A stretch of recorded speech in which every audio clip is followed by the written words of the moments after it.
So here's the breaking news. CNN projects Christine Hallquist wins the Democratic gubernatorial primary in Vermont, making American political history as the first transgender nominee for governor of a major party. I'm joined now by Christine Hallquist. Congratulations to you. Thank you for coming on. Yep, thank you for having me. You know, this is a huge victory for you personally, but do you see this as a victory for all transgender Americans, all Americans? Yes, I do see it as a victory for all of Americans. But I will tell you, it's no surprise to me living in Vermont. I love Vermont, and this is pretty typical for what Vermont is. Vermont's been a loving state, a leader in civil rights, and we're going to continue to show the rest of the country what good democracy looks like. Christine, you're a former energy company executive, right? You were the CEO of the Vermont Electric Cooperative. Tell me why you went into politics. Well, you know, my passion was to show how the electric grid can solve climate change. And we actually got to the point where, when I left in March, where we were 96% carbon free, we were offering incentives to move away from fossil fuel heating, cooling, and transportation. And we did that without a rate increase. So, for 5 years. So, you know, that was my passion. But when I look what's happened in the rest of the country and in our state, November 9th of 2016 really changed everything. And I really probably spent 2017 in a bit of denial. But if I look at what's happening in Vermont, we are being impacted by what's happening in the rest of the country, and our governor is actually using the same tactics as the national GOP. You're talking about the Republican incumbent, Governor Phil Scott, right? Yes, I am. Yeah. Why should they vote for you? Because you're going to take on the incumbent. Why should people vote for you instead of him?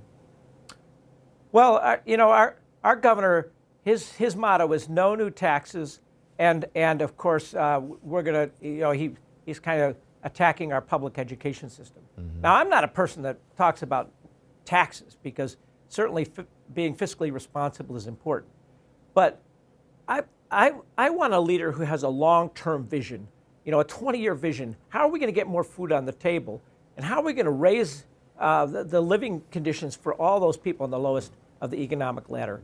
So I think we need to have leaders who have visions beyond their own gubernatorialship and beyond their own lifespan. We need to have long-term visions about what our state's going to look like. You ran as a transgender woman. You are one of more than 400 LGBTQ candidates running in this cycle. How important is it that LGBTQ folks have a seat at the table in politics? Well, you know, I like to talk about all marginalized communities. You know, certainly one of the things I learned in my transition is, you know, it's one thing to talk about the gender hierarchy, it's the other thing to experience it. So I think we should be talking about all marginalized communities. You know, it's certainly, if I look what's happening, certainly at the national level, you know, there's a systematic attack, and it's going to start, you know, it's going to start with the most marginalized of the communities. So the fact that our president has gone after the transgender community is no surprise. And I think everybody should be afraid.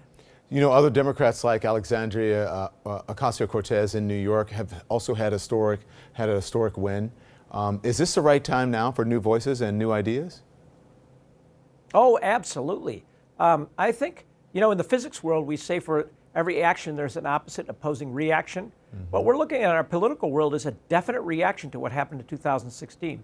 People like myself and people like who are normally wouldn't be in politics are rising up all over. Mm-hmm. And I think that's what a healthy democracy looks like. I'm hoping that years from now we can look back and say, isn't American democracy wonderful? We survived a despot.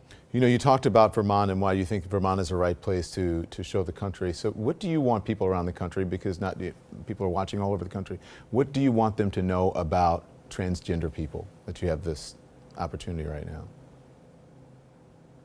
Well, I just want people in the rest of the country to know that we are a small percentage of the population, but you know that really, I would want people to look beyond that.